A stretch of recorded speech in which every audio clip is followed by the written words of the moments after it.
La Société d'assurance automobile du Québec mise sur la vigilance pour bien amorcer 2026. Les femmes aînées prennent la parole pour briser l'âgisme.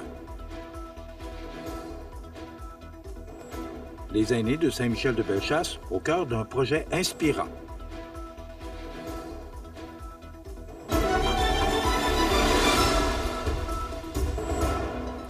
Mardi 6 janvier 2026. Il faudra s'habituer. Je profite de l'occasion pour vous souhaiter une bonne et heureuse année, et que vous souhaitez de mieux que la santé. Donc, on y va avec notre bulletin d'information. La Société de l'assurance automobile du Québec lance le début de l'année 2026 avec une nouvelle campagne de sensibilisation en sécurité routière, misant sur un message simple et percutant, soit celui d'adopter des comportements prudents sur la route qui demeure le plus beau cadeau que l'on puisse offrir et recevoir. À travers une mise en scène mettant en vedette le Père Noël, la SAC souhaite rappeler que la vigilance quotidienne peut réellement sauver des vies. Diffusée jusqu'au 1er février prochain, cette campagne repose sur le thème « On est tous responsables de notre conduite ». Elle se décline sous forme de messages vidéo présentés à la télévision francophone et sur le web, ainsi que des messages audio diffusés à la radio et sur les plateformes numériques. L'objectif est de rejoindre un maximum d'usagers de la route et les inciter à revoir leurs habitudes, peu importe le moyen de transport utilisé. La SAAQ rappelle qu'il n'est pas nécessaire de recourir à la magie pour réduire le nombre d'accidents sur les routes du Québec.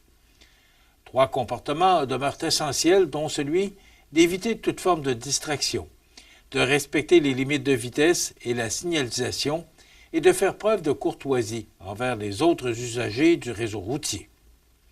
Des gestes simples, mais qui peuvent faire une différence majeure. Selon la Société de l'assurance automobile du Québec, les statistiques démontrent l'urgence d'agir. Chaque année, en moyenne, de 2020 à 2024, les comportements imprudents comme le non-respect des feux de circulation, le fait de ne pas céder le passage ou de suivre un véhicule de trop près, sont responsables de 45 % des décès sur la route et de 46 % des blessures graves. La distraction au volant demeure également l'une des principales causes d'accidents, un simple regard détourné pouvant entraîner des conséquences dramatiques. La vitesse excessive représente aussi un facteur de risque important. Elle augmente le temps de réaction, réduit la capacité à effectuer des manœuvres d'évitement, accroît les risques de dérapage et allonge considérablement la distance de freinage. La conduite automobile exige donc une attention constante et un respect rigoureux du Code de la sécurité routière. Encore trop d'accidents ont malheureusement marqué l'année 2025 avec des conséquences graves pour des automobilistes, des piétons, des cyclistes et des conducteurs de véhicules lourds, souligne Annie Lafont, présidente directrice générale par intérim de la SAAQ. Elle rappelle que chaque choix individuel influence directement la sécurité collective. La sécurité routière demeure une responsabilité partagée. En ajustant ses comportements, chaque personne peut contribuer à rendre les routes plus sûres pour tous, aujourd'hui comme demain. Le réseau des groupes de femmes Chaudière-Appalaches procède au lancement officiel d'une nouvelle campagne numérique de sensibilisation accompagnée d'une formation en ligne portant sur le leadership des femmes aînées. Cette initiative, rendue possible grâce à l'appui du ministère Femmes et Égalité des Genres Canada, vise à mieux comprendre la réalité vécue par des femmes âgées et à mettre en lumière les effets bien réels de l'âgisme croisé au sexisme.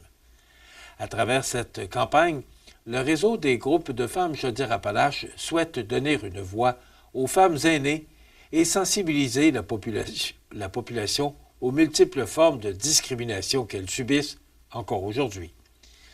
L'agisme influence notamment leur participation sociale et politique, leur place dans les milieux professionnels et décisionnels, de même que leur bien-être général. Les rôles genrés, qui persistent tout au long de la vie, continuent également de marquer l'expérience du vieillissement chez les femmes. La campagne de sensibilisation s'articule autour de 3 capsules vidéo diffusées sur les réseaux sociaux du réseau. Chacune présente un témoignage percutant illustrant comment le croisement de l'âgisme et du sexisme se manifeste concrètement dans le quotidien des femmes aînées. Des outils numériques et des vignettes informatives viennent compléter ces capsules afin d'aider le grand public à mieux comprendre les impacts de l'âgisme et l'importance d'une mobilisation collective pour y faire face. En parallèle, une formation en ligne est offerte afin d'approfondir ces enjeux. D'une durée totale d'environ 1 heure, elle est composée de 4 vidéos abordant des notions d'âgisme, de sexisme et d'intersectionnalité vécues par les femmes de 65 ans et plus. La formation met aussi en lumière les répercussions des discriminations sur différentes sphères de leur participation sociale et citoyenne. Cette formation s'adresse autant aux professionnels, aux organismes communautaires, aux entreprises privées qu'au grand public désireux d'améliorer ces pratiques. Elle propose des pistes d'action concrètes et invite les participantes à devenir des agents de changement afin de réduire les iniquités et de favoriser une société plus inclusive. Rappelons que le réseau des groupes de femmes Chaudière-Appalaches regroupe 24 groupes de femmes de la région et œuvre, depuis plusieurs années, à la défense des droits et à l'amélioration des conditions de vie des femmes de Chaudière-Appalaches. Les aînés de Saint-Michel-de-Bellechasse au cœur d'un projet inspirant. Les détails après la pause. Animalerie Montmagny, on aime vos félins, parfois taquins. Oui, vos chiens, même les coquins. Vos oiseaux qui chantent en duo, c'est pour l'amour des animaux. Animalerie Montmagny, pour l'amour des animaux.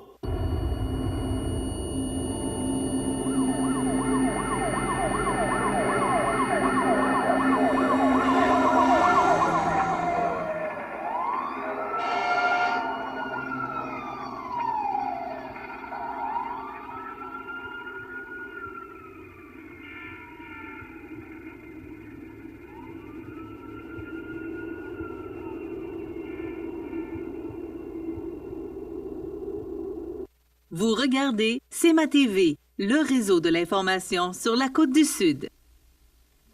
Le patrimoine culinaire des aînés de Saint-Michel-de-Bellechasse prendra une nouvelle vie grâce à une initiative inspirante portée par des élèves du collège Jésus-Marie de Bellechasse.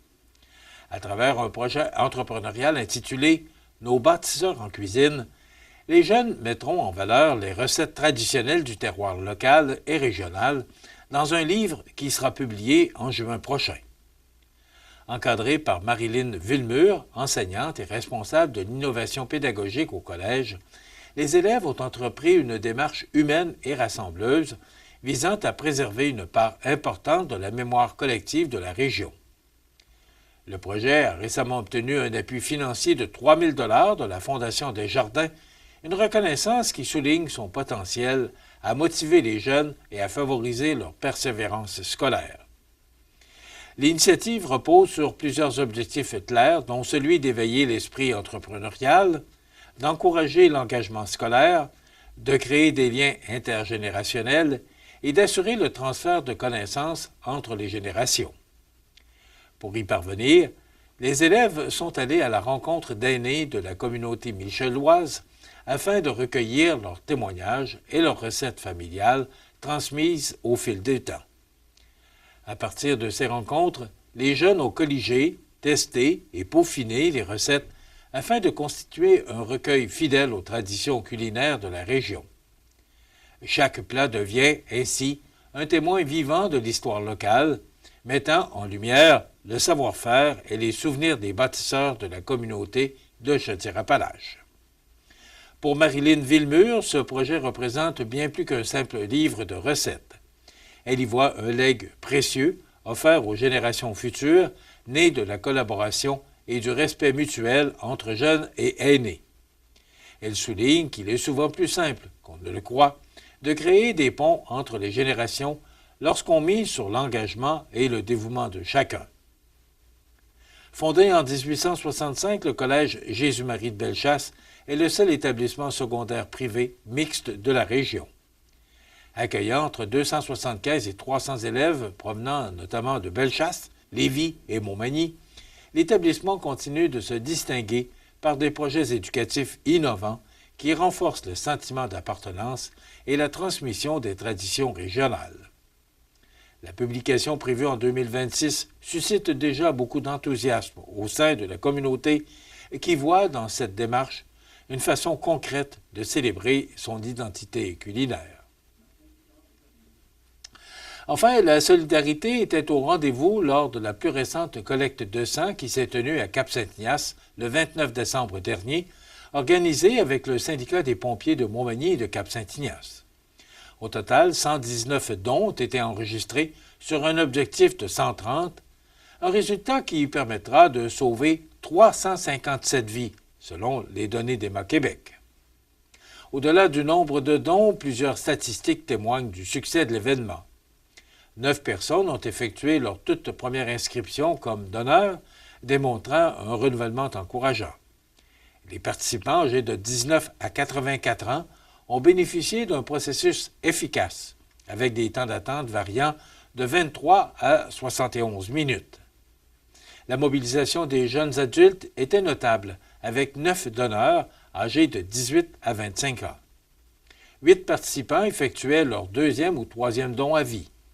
Une personne a fait un retour en collecte après une absence depuis 2017. Fait marquant, un donneur a réalisé son 144e don à vie, un geste exceptionnel salué par les organisateurs et les bénévoles présents sur place ce jour-là.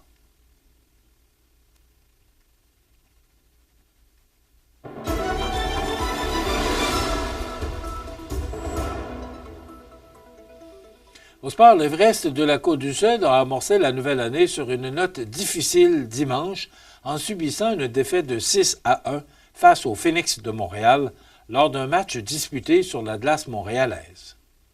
Après la pause du temps des fêtes, la troupe sud-côtoise espérait relancer sa saison, mais elle s'est heurtée à une formation locale rapide et opportuniste dès les premières minutes de jeu. Le Phoenix a rapidement imposé son rythme en marquant à 2 reprises au cours des 4 premières minutes de la rencontre, prenant ainsi le contrôle du match. L'Everest a toutefois démontré de la résilience lorsque Joey Pelletier a inscrit le seul but des siens à mi-chemin du premier tiers, profitant d'un avantage numérique pour réduire l'écart à un seul but et redonner espoir à son équipe. Cet élan, cependant, était de courte durée. Montréal a repris l'ascendant en marquant 4 buts consécutifs, scellant l'issue du match. Les statistiques illustrent bien la domination du Phoenix qui a doublé l'Everest au chapitre des tirs au but, 35 contre 17. Malgré ce revers, l'Everest se prépare à une séquence importante à domicile. La formation disputera ses 3 prochains matchs à l'Arena de Montmagny.